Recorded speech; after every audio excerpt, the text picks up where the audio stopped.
जो हम बोलते हैं कि यार हम लोगों का माइंड रीड करते हैं, जो चीज़ ये भी बोलते हैं, भले वो बोलते हैं कि वो माइंड रीड नहीं करते, कृपा है और उसकी वजह से ये हो रहा है, तो वो जो एस्पेक्ट है वहाँ पर हम बोलते हैं कि अरे हाँ, ये जो कला है ये हमारी कला से मिलती जुलती है, ये जो कला है ये कला हम भी करते हैं। लेकिन हम ये नहीं कह रहे कि मेरे पे कोई कृपा है, जिसे हम एक कला का नाम देते हैं। कला है, एक साइंस है, टेक्नोलॉजी, ट्रिक, जो बोलना है बोल दीजिए।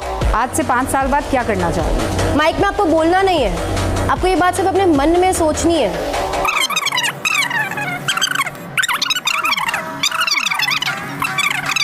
वास्तविकता के साथ जागो। इस श्रापित दुनिया में चीजें ऐसे नहीं चलती जैसे आप चाहते हो। हम पहले पर्चा लिख लेंगे, जिनको हम अभी तक बुला रहे हैं वो हमारे हो सकते हैं, लेकिन आप जिनको लेकर के आएंगे उसी का पर्चा का प्रश्न लिखा मिलेगा।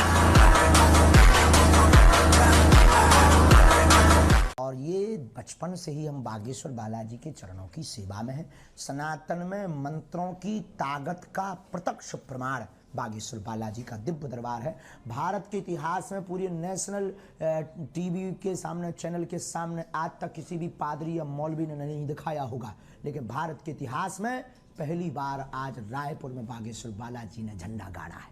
लेकिन आप करते क्या हैं? आप क्या दावा कर रहे हैं कि आप लोगों का भूत भविष्य बता देते हैं, आप लोगों के कष्ट हरने की शक्ति रखते हैं, उस पर्ची में क्या लिख कर देते हैं, क्या चमत्कार करते हैं? बालाजी की कृपा से ही अगर हम कहें तो कोई भी दावा नहीं करते। हम ये भी नहीं कहते हैं कि हमारे पास आने से आपका कैंसर ठीक हो जाएगा, रोग ठीक हो जाएगा या ऐसा हो जाएगा। आज मैं आपको कुछ सिमिलरिटीज बताऊंगा धीरेन्द्र शास्त्री में और सुहानी शाह में, ठीक है, और उसको रिलेट करूंगा कहीं और से। बातों को जरा सुनना ध्यान से, क्योंकि बहुत जरूरी है। और आज के टाइम में जब ये चर्चा हो रही है ना हर मीडिया पे, तो सुनना और समझना बहुत ज्यादा जरूरी हो जाता है। अब क्या है, जरा ध्यान से सुनो।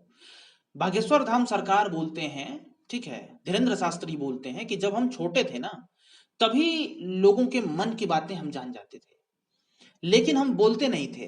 पहले बोलते नहीं थे, वो लोग फिर बोलते थे हमसे, तो हमें लगता था अरे यार ये तो हमें पता था, हमने क्यों नहीं पहले बोल दिया। ऐसा धीरेन्द्र शास्त्री ने बोला है, ठीक है। ऐसा बागेश्वर धाम सरकार के कथावाचक धीरेन्द्र शास्त्री ने बोला है कि जब हम छोटे थे तभी हमको ये अनुभव हो रहा था, और बड़े हुए, फिर उसके बाद जो भी है अपना पढ़े लिखे, मतलब जो भी करा, ठीक है।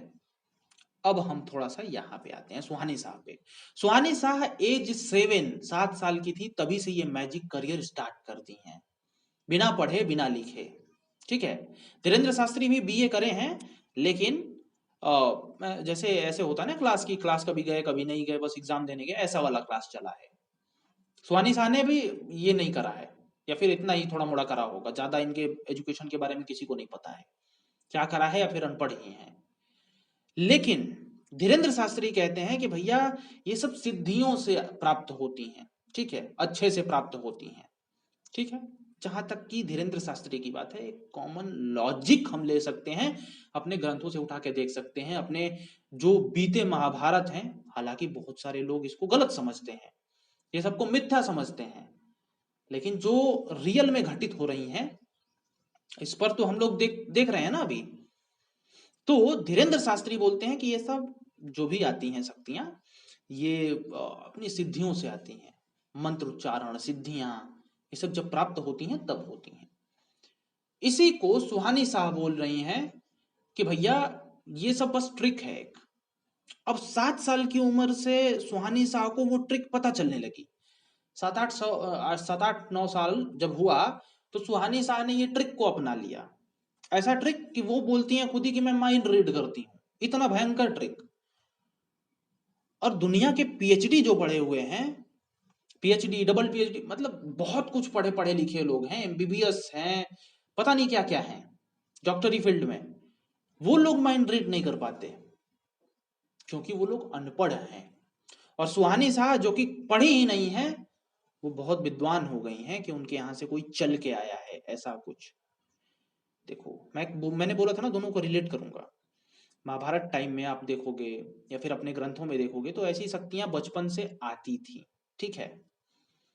ये सब वो चीजें हैं ना जो कि हमारी साइंस या फिर हमारे इस लेवल जो अभी जो वर्ल्ड चल रहा है इसमें हम लोग नहीं सोच सकते हैं। ऐसा भी होता है। अभी साइंस यार क्या है? जो लोग साइंस साइंस करते हैं, साइंस क्या है? साइंस कुछ नहीं है। आज साइंस कहेगी कि ये है, कल कहेगी कि ये है। साइंस बदलती है। बहुत बेकार चीज है साइंस। तो साइंस वाले लोग तो अभी नहीं मान रहे, बट देखो दोनों की अगर सुहानी सा ट्रिक नहीं अपनाती हैं, दोनों में अगर ये माइंड रीडिंग का कैपेसिटी है तो वो ऐसे ही आती है, साधनाओं से या फिर बचपन से ही। ठीक है, बहुत सारे मिस्ट्री होते रहते हैं और उन्हीं में से ये भी है, गॉड गिफ्टेड जिसको बोला जाता है। सनातन धर्म में पुनर्जन्म का भी कॉन्सेप्ट है कि पुनर्जन्म से भी मतलब पिछले जन्म में आपने क्या किया वो भी भुगतना होता है। तो ऐसे ही, ऐसे साइकिल वाला। ठीक है, ऐसा तो मुझे समझ में आता है, आप लोग अपना बताइए। क्योंकि जब साइंस भी जहां पे फेल होती है वहां पे हम अंदाजा ही लगा सकते हैं और अपने बहुत पुराने ग्रंथों से खोज के ढूंढ के देख सकते हैं कि क्या ऐसा हुआ, नहीं हुआ, हुआ तो कब हुआ। और यही हम बोल रहे हैं कि पहले ऐसा होता था, हमारे ग्रंथों में है। ठीक है, आप महाभारत देखे होगे यार, ज्यादा बड़ा ग्रंथ क्या देखना, महाभारत देखे होगे, उसमें भी है, कई जगह पे है ऐसा सब तो है। ठीक है, ये सिमिलरिटीज हैं, दोनों को नहीं पता कि ये कैसे हुआ, बट ये हुआ। ठीक है, दोनों लोगों को नहीं पता, ये बचपन से ही होने स्टार्ट हो गया। हाँ, सुहानी साहब अभी छुपा रही हैं, बट छुपाएं, लेकिन हमारी माइंड तो इतना ही कहता है। आप लोग अपना ओपिनियन दीजिए, अभी बहुत सारी वीडियोज इस पे हम लाएंगे। जितना हम सीखेंगे, जितना हम देखेंगे, जितना हम अपना विचार कर पाएंगे, जितना पढ़ेंगे, उसके अनुसार ही तो बोलेंगे। नमस्कार, मिलते हैं, सब्सक्राइब दिस चैनल।